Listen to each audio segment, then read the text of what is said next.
कुरान में फरमाया गया है कि हर रूह को मौत का मज़ा चखना है। जब ये वक्त आता है, आंखें बंद हो जाती है, सांसें थम जाती है और रूह जिस्म के कैद से आज़ाद हो जाती है। ये एक ऐसा लम्हा है जब दुनिया का हर बंधन टूट जाता है और रूह अपने असली सफ़र की तरफ रवाना होती है।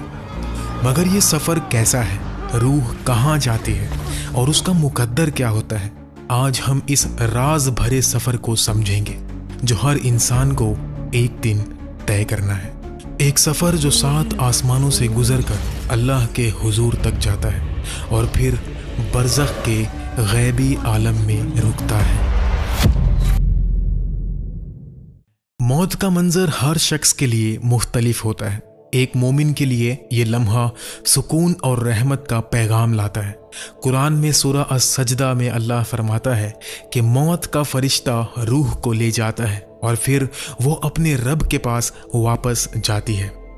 सही मुस्लिम में हदीस है कि रसूलुल्लाह सल्लल्लाहु अलैहि वसल्लम ने फरमाया कि जब एक मोमिन की मौत आती है तो फरिश्ते खूबसूरत शक्लों में आते हैं, उनके चेहरे सूरज की तरह चमकते हैं और जन्नत की खुशबू उनके साथ होती है। वो रूह को नरमी से जिस्म से निकालते हैं और कहते हैं, ए पाक रूह, निकल अल्लाह की रहमत और खुशी की खुशखबरी के साथ अपने रब के पास वापस आ। और रूह आसानी से जिस्म छोड़ देती है, जैसे पानी का एक कतरा एक ग्लास से निकल जाता है। फरिश्ते उसे जन्नत के लिबास में लपेटकर ऊपर ले जाते हैं और रूह खुशी से भर जाती है क्योंकि वो अपने खालिक के करीब जा रही होती है। लेकिन जो लोग अल्लाह और उसके अहकामात से मुंह मोड़ लेते हैं, उनके लिए ये लम्हा बहुत सख्त और दर्दनाक होता है। उनके सामने सियाह और सख्त फरिश्ते आते हैं जो आग के कफन के साथ रूह को घेर लेते हैं। मौत का फरिश्ता कहता है, ए बुरी रूह, निकल अपने रब के गुस्से और सज़ा के साथ। रसूलुल्लाह सल्लल्लाहु अलैहि वसल्लम ने फरमाया कि ऐसी रूह का निकलना ऐसा है जैसे कांटों को रुई के कपड़े से खींचना, एक दर्दनाक और तकलीफ से भरा अमल। रूह जिस्म से निकलने में चोट खाती है और ये सिर्फ अजाब का पहला मरहला होता है। जब जिस्म बेजान हो जाता है, रूह एक नई दुनिया में दाखिल हो जाती है जहां वो हकायक देखती है जो जिंदा लोगों की आंखों से छुपी होती हैं। उसको एहसास होता है कि दुनिया का हर एक लम्हा, हर शौक, हर चीज़ फानी थी। जो कुछ बचता है वो सिर्फ ईमान और नेक अमाल और अल्लाह से ताल्लुक है। जब रूह जिस्म छोड़ती है तो वो अपने आप को एक नए आलम में पाती है। वो देखती है कि उसका जिस्म धोया जा रहा है, कफन पहनाया जा रहा है और दफन के लिए तैयार किया जा रहा है। सही मुस्लिम में एक हदीस के मुताबिक रूह ये सब महसूस करती है। पानी ठंडा है या गरम, हर छुअन का एहसास होता है। इसलिए रसूलुल्लाह ने फरमाया कि जिस्म को नरमी से धोना चाहिए वरना रूह को तकलीफ होती है। रूह वहाँ मौजूद होती है मगर एक अलग डायमेंशन में, जहाँ से वो किसी से बात नहीं कर सकती, ना ही किसी को छू सकती है। ये एक अजीब हालत होती है जहाँ रूह अपने जिस्म के करीब होती है लेकिन दुनिया से कट चुकी होती है। और फिर रूह का सफ़र शुरू होता है, 7 आसमानों का सफ़र जो कुरान में सूरह अल-मुल्क और सूरह अल-इसरा में बयान किया गया है कि अल्लाह ने 7 आसमानों को तबकों में बनाया। हर आसमान एक नई दुनिया है, एक नया राज, एक नया मंजर। जब रूह पहले आसमान में दाखिल होती है तो वो ज़मीन के एटमॉस्फेयर से गुजरती है जो एक शफाफ क्रिस्टल डोम की तरह दिखाई देता है। फरिश्ते उसका इस्तकबाल करते हैं और कहते हैं, ए पाक रूह, दुनिया में तेरी हर नमाज ने इस आसमान के दरवाजे खोल दिए हैं। तेरी दुआएं इन तबकों से गुजरी और ऊपर चढ़ी और अब तू खुद उनका पीछा कर रही है। रूह हैरत से अपने रब की तख्लीक को देखती है और दिल से कहती है, ऐ मेरे रब, तूने कितनी खूबसूरती से ये कायनात बनाई है। दूसरे आसमान में रूह खामोश स्पेस में दाखिल होती है जहां चांद का सुकून भरा नूर और सूरज की चमक उसे दिखती है। फरिश्ते कहते हैं, आगे बढ़ ए मुबारक रूह, बड़े आलम और इनाम तेरा इंतजार कर रहे हैं। ये आसमान सोलर सिस्टम का है जहां सूरज कायनात का एक मरकज दिखाई देता है। रूह को एहसास होता है कि ये सब अल्लाह की कुदरत का हिस्सा है और हर चीज उसके हुक्म से चलती है। तीसरे आसमान में रूह इंटरस्टेलर स्पेस में जाती है, जहां तारों के दरमियान खाली जगह और कॉस्मिक हवाएं उसे घेर लेती है। हर स्टार एक सूरज जैसा होता है और उनके गिर्द शायद लातादाद दुनियाएं होती है। रूह हैरत से देखती है कि कायनात कितनी वसी और अजमत वाली है। चौथे आसमान में रूह को मिल्की वे गैलेक्सी अपनी असली शक्ल में दिखती है। 100 बिलियन स्टार्स स्पिरल आर्म्स में जैसे अल्लाह की खट्टदी का एक शाहकार। गैलेक्सी के सेंटर में एक सुपर मैसिव ब्लैक होल होता है जो कायनात के निज़ाम का मुहाफिज है। फरिश्ते रूह से कहते हैं, ये पूरी गैलेक्सी देख, हर स्टार अल्लाह का एक लफ्ज़ है, हर नेब्यूला उसकी सनत का साया। रूह नए सन्स के पैदा होने और पुराने सन्स के ख़त्म होने का मंजर देखती है और अल्लाह की कुदरत पर ईमान ताज़ा होता है। पांचवें आसमान में रूह गैलेक्सीज के क्लस्टर्स देखती है, जहां डजन्स ऑफ गैलेक्सीज रोशनी के चरखों की तरह घूमती है। हर गैलेक्सी के सेंटर में ब्लैक होल्स अल्लाह की अजमत के गवाह है। रूह और ऊंचा चढ़ती है और कायनात के रहस्यों से आगाही हासिल करती है। छठे आसमान में रूह कायनात के सबसे बड़े स्ट्रक्चर्स सुपर गैलेक्सी क्लस्टर्स देखती है, जो कायनात की जाली जैसी शक्ल बनाते हैं। ये सब निज़ाम और हिकमत से भरा होता है और रूह समझ जाती है कि यह कायनात सिर्फ अल्लाह के हुक्म से कायम है। सातवें आसमान में रूह कायनात की आखिरी हद तक पहुंचती है, जहां क्रिएशन का पहला नूर कॉस्मिक माइक्रोवेव बैकग्राउंड अब भी गूंजता है। 13.8 बिलियन ईयर्स पहले के बिग बैंग का निशान यहाँ रूह गैबी आलम में दाखिल होती है और अल्लाह के हुजूर में पहुंचती है। इस मकाम पर मैं खत्म हो जाता है, सिर्फ अल्लाह रहता है। पूरी कायनात, गैलेक्सीज, स्टार्स और दुनियाएं एक छोटे से नुक्ते जैसी लगती है।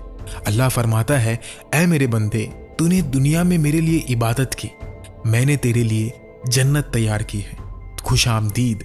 रूह नूर से भर जाती है और समझ जाती है कि ये सफ़र इन्ना लिल्लाहि व इन्ना इलैहि राजिऊन का मतलब है हम अल्लाह के हैं और उसी की तरफ लौटते हैं। इस सफ़र के बाद अल्लाह के हुक्म से रूह बरज़ख में भेजी जाती है। जैसा कि सूरह अल मुमिनून में फरमाया कि ये एक हिजाब है, क़यामत के दिन तक बरज़ख ना तो कोई दुनिया है ना आखिरत, बल्कि एक अलग राज भरा आलम है जो इस दुनिया से ज़्यादा हकीकी है। यहाँ रूहें अपनी हालात के मुताबिक रहती हैं। सही अल बुखारी के मुताबिक शहीदों की रूहें जन्नत में हरे परिंदों की शक्ल में होती है, जन्नत के फल खाती है और अर्श के नीचे किंदिलों में आराम करती है। मोमिन रूहें आज़ाद होती है, एक दूसरे से मिलती जुलती है और अपनी कब्रों पर आने वालों के दुआ और सलाम महसूस करती है।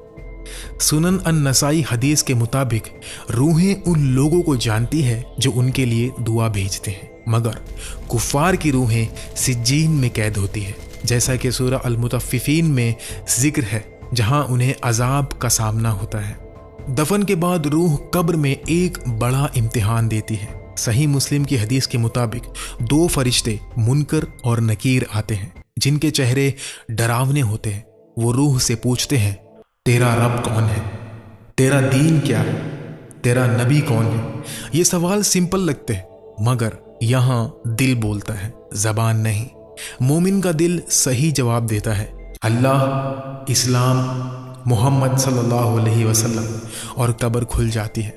जन्नत का एक झरोखा दिखता है, सुकून की हवा आती है और फरिश्ते कहते हैं, आराम कर क़यामत तक। मगर जो जवाब नहीं दे सकता, उसकी कब्र अजाब का मैदान बन जाती है। सही मुस्लिम में एक हदीस के मुताबिक कब्र तब तक दबाती है जब तक फसलियां एक दूसरे में घुस न जाए और जहन्नम का झरोका खोल दिया जाता है।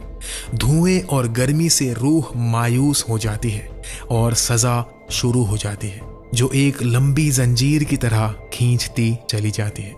ये सफ़र रसूल अल्लाह के इसरा और मिराज से मिलता जुलता है, जो हर मोमिन के लिए एक नमूना है। सूरह अल इसरा के मुताबिक अल्लाह ने रसूल अल्लाह को मक्का से मस्जिद अल अक्सा तक और फिर आसमानों तक ले गया। ये सफ़र उस वक्त हुआ जब मुसलमान सख्त बायकॉट और दुखों से गुजर रहे थे। रसूल अल्लाह ने अपने चचा अबू तालिब और बीवी खदीजा रज़ी अल्लाह तआला अन्हा को खोया और अल्लाह ने उन्हें मिराज से तसल्ली दी। जिब्रील अलैहिस्सलाम ने बुराक लाया जो सफ़ेद और बिजली जैसा तेज था। एक पल में रसूलुल्लाह मक्का से यरूशलेम पहुंच गए, जहां मस्जिद अल अक्सा एक मुकद्दस जगह है। वहां जिब्रील अलैहिस्सलाम ने 2 कप पेश किए, एक दूध का और एक शराब का। रसूलुल्लाह ने दूध चुना जो फितरत का सिंबल था, और जिब्रील अलैहिस्सलाम ने कहा, अल्हम्दुलिल्लाह जिसने तुम्हें हिदायत दी, वरना आपकी उम्मत गुमराह हो जाती। फिर मिराज का सफ़र शुरू हुआ, जहां रसूलुल्लाह सल्लल्लाहु अलैहि वसल्लम 7 आसमानों से गुजरे। पहले आसमान में उन्होंने आदम अलैहिस्सलाम से मुलाकात की, जिन्होंने मुस्कुराते हुए कहा, खुशामदीद मेरे नेक बेटे, नेक नबी। दूसरे आसमान में यहया और ईसा अलैहिस्सलाम ने इस्तकबाल किया, ये कहते हुए कि खुशामदीद मेरे नेक भाई। तीसरे आसमान में यूसुफ अलैहिस्सलाम का चेहरा चांद जैसा चमक रहा था, उन्होंने कहा, खुशामदीद नेक बेटे। चौथे आसमान में इदरीस अलैहिस्सलाम, जिन्हें कुरान में सादिक नबी कहा गया, ने सलाम दिया। पांचवें आसमान में हारून अलैहिस्सलाम ने गले लगाया और कहा, खुशामदीद नेक नबी। छठे आसमान में मूसा अलैहिस्सलाम ने आंसुओं के साथ कहा, आपकी उम्मत मेरी उम्मत से ज़्यादा जन्नत में जाएगी, मगर प्यार से सलाम दिया। सातवें आसमान में इब्राहीम अलैहिस्सलाम, काबा के बनाने वाले, ने कहा, खुशामदीद मेरे नेक बेटे, नेक नबी।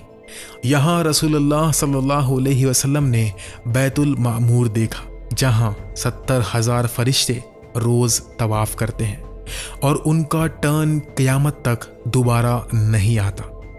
फिर रसूलुल्लाह सल्लल्लाहु अलैहि वसल्लम सिदरतुल मुंतहा तक पहुँचे, जिसका मंजर कुरान में सूरह अन-नज्म में बयान है। इसके फल क्ले जार्स जैसे बड़े और पत्ते हाथी के कान जैसे थे। जिब्रील अलैहिस्सलाम ने कहा, ये सिदरतुल मुंतहा है, यहाँ से मैं आगे नहीं जा सकता, वरना चलकर राख हो जाऊंगा। रसूलुल्लाह अकेले आगे गए, जहाँ वक्त और जगह ख़त्म हो जाती है। वो अल्लाह के हुजूर में 2 कमान के फासले या उससे भी करीब पहुँचे। ये मुलाकात इंसानी ज़बान में बयान नहीं हो सकती। मिराज कायनात की कमज़ोरी और अल्लाह की अज़मत को दिखाती है कि अर्श सबसे बड़ी मखलूक है, जो 18,000 दुनियाएं समेटता है, मगर वो भी फ़ानी है। नेक अमाल रूह को बुलंद करते हैं। कुरान में सूरह अल इसरा और सही अल बुखारी की हदीस के मुताबिक नमाज, ज़कात, रोज़ा, हज और वालिदैन की खिदमत अल्लाह के पास मकाम देते हैं। सदकाए जारिया जैसे मस्जिद, स्कूल या पुल बनाना क़यामत तक इनाम का ज़रिया है। सही मुस्लिम की हदीस के मुताबिक कब्र पर दुआ, इस्तिग़फ़ार और सलाम रूह तक पहुँचती है। अबू दाऊद की हदीस में है, रूह को मौलीद, पेड़ तिलावत या एनिवर्सरीज की ज़रूरत नहीं, सच्चा तोहफ़ा दुआ, आंसू और नरम दिल है। ये सफ़र हर मुसलमान के लिए एक पैगाम है। मौत के बाद रूह 7 आसमानों से गुजरती है, अल्लाह के हुजूर तक पहुंचती है और बरज़ख में इंतज़ार करती है। कब्र का इम्तिहान हर शख्स का मुकद्दर है, जहां सिर्फ ईमान और नेक अमाल काम आते हैं। दुनिया फ़ानी है और असली घर अल्लाह का हुजूर है, जहां सुकून और रहमत का आलम है।